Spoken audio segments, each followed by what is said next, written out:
CBS News has learned about an Oval Office showdown Monday morning after the president asked members of his cabinet to deploy 10,000 active duty troops to U.S. streets.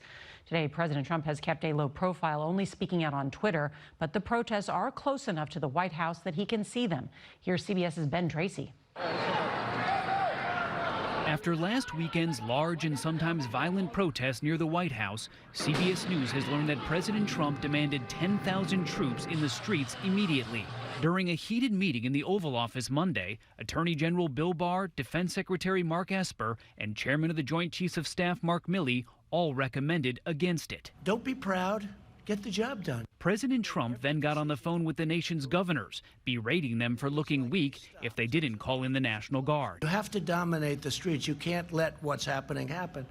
It's called dominate the streets. A senior Defense Department official also tells CBS News that President Trump yelled at the defense secretary after he broke with the president and publicly opposed invoking the Insurrection Act, which would deploy active duty U.S. troops into American cities. The option to use active duty forces in a law enforcement role should only be used as a matter of last resort and only in the most urgent and dire of situations.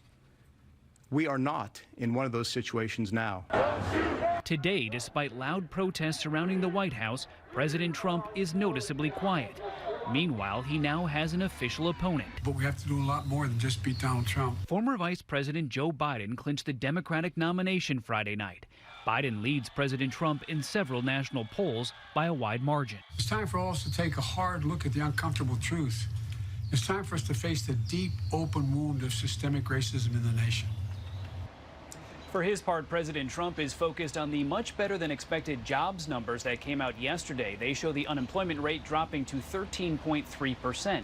But the government says there was a major error in the data and that the actual unemployment rate is upwards of 16%. Nora. Ben Tracy at the White House, thank you.